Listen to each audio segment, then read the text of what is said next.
the most powerful relationships in your life determine a lot of what's enculturated, what we call enculturated in you at that time. So what do I mean? So you're surrounded by people who have their own set of, like their own identity, right? And their own beliefs and their own values.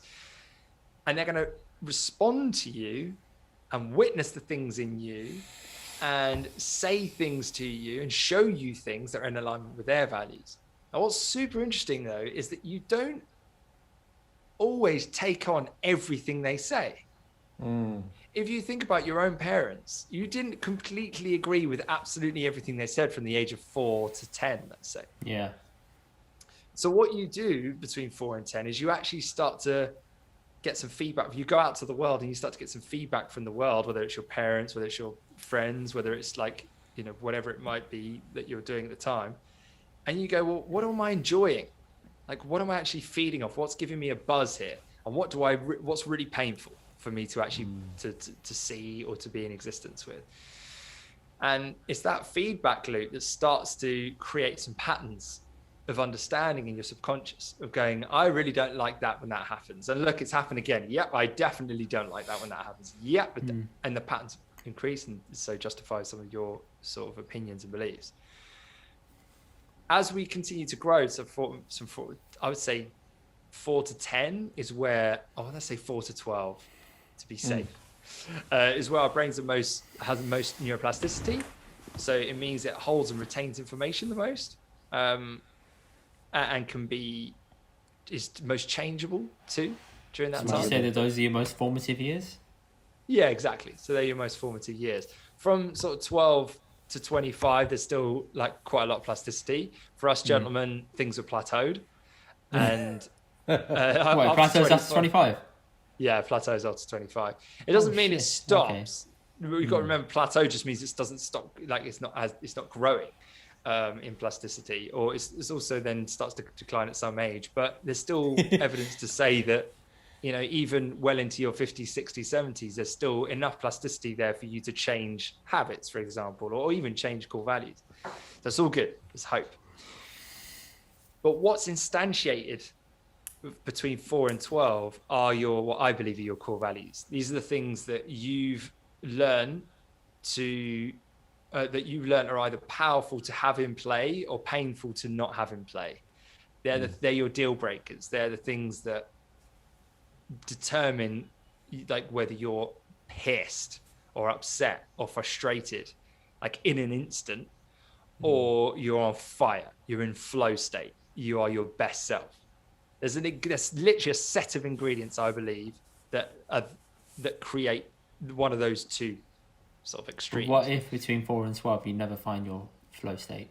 I mean, I could definitely assure you that people have found the state they're like, oh, I don't like that, or they're forming like patterns of anger or things that piss them off. That's quite understandable. But then to achieve like a flow state or where someone's in the zone, that's something that I only discovered like way later on. And it's only like, oh, okay, I felt that only like about 4 or 5 years ago. And so let's do it. Okay. Awesome. So give me an example of maybe a flow state that you that's coming. So the flow state for me initially was when I was dancing. That for me was a flow state. So when I used to do Bhangra with Gaurav, right, we used to be in the same team. And in that, there were some moves that you have to do in a flow state, and it's a sense of you do something again on repeat, on loop, over and over again, until it's second nature to you.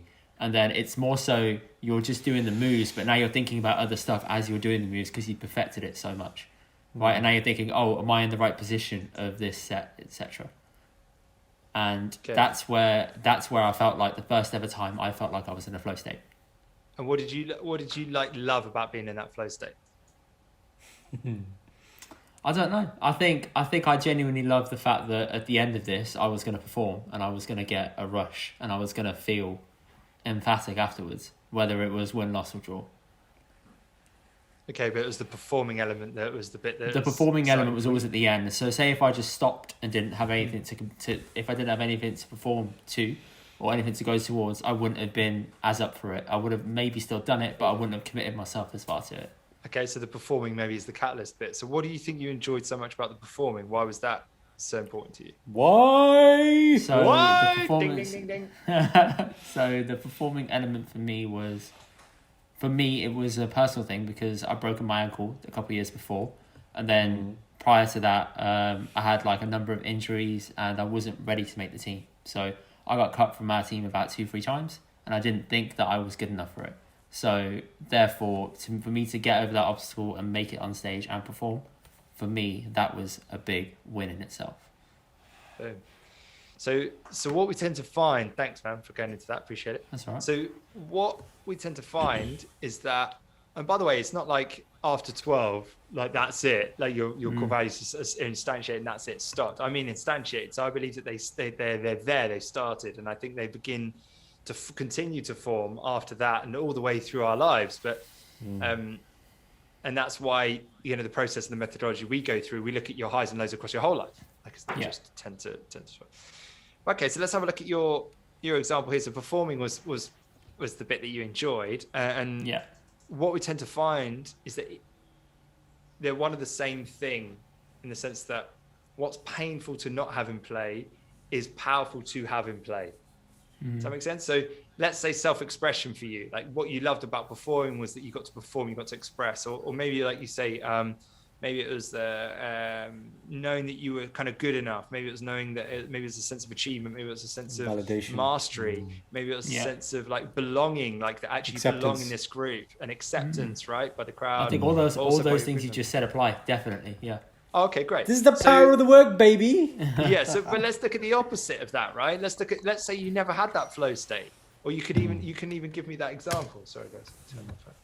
I think, were there any times before that where you felt the opposite? You said there were the injuries, but between 4 and 10, 4 and 12, were there times where you felt repressed, where you couldn't self-express? Yeah, so I was really young. I was the youngest in my family by about 9 years. So I didn't really have anyone to sort of play with growing up. And then in school, I was a bit awkward. So I wasn't as smart as the other kids.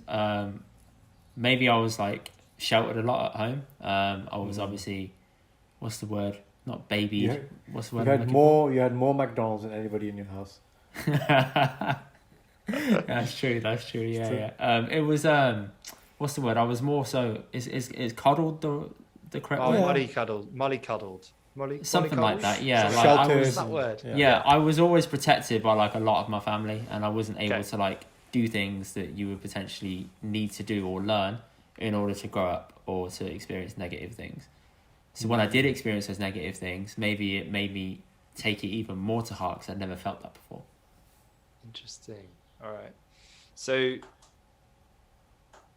okay, but can you think of any negative experiences between 4 and 12 that might be related to you feeling like not self-expressed, maybe not accepted, not feeling like you belong, and like the opposite of what you feel when you perform? I didn't feel like I belonged at school in my year group because a lot of the kids didn't really understand me, or I couldn't really connect with them. So that lack of connection and lack of like being like, oh, that's my friend was like a weird thing for me. I didn't get that, but I saw other kids have that, and I was like, how do I get that? Right. And did you feel that when you were in the team? You mentioned there was so in the team, it was obviously in the team that there was the element of acceptance because for the previous 2 years I didn't make it in. I was still there. I was still helping and stuff. I was still a part of it, but I wasn't performing. So that acceptance of being in the final guys who were dancing and the final squad was a big thing to me. Yeah. Yeah, like you kept saying there, didn't make it in. That's a wonderful phrase, isn't it? It's like I didn't make it in. Yeah. Yeah. Cool. So, well, I don't know if that helps answer your question, but your original question was, well, what if I only ever had sort of negative experiences, and then I've only found my flow state later on in life? Like, how does that marry with what you've just said? Can you see how it marries based on? I can now. Yeah. That makes sense. Yeah. Okay, mate. So it's all opposites, isn't it? It's all relative. So if you find that you're good in community, it's because you haven't had community. If you find that you need security, it's because you haven't had security. Is that kind of the pathway we're going down? Okay. Put it this way. I think we all have a whole set of values. In short, yes. I think we all have a whole load set of values, right? But I think because of the experiences of our life, some of them have been dialed up in sensitivity. right? Yeah. So some values are now far more important to me, given my experiences, than you, Indy, because of your experiences, right? Yeah. So that's all it is, man. That, like, ultimately, as you say, what caused that sensitivity might be negativity. So it might be a time where you didn't have those things, and therefore, yes, you now really crave those things, or that you really value those things. Yeah. But it also may be the other way around, where you've really enjoyed it, and so you want that to continue, and that's something that you know that you value based on those positive experiences, not just. Okay.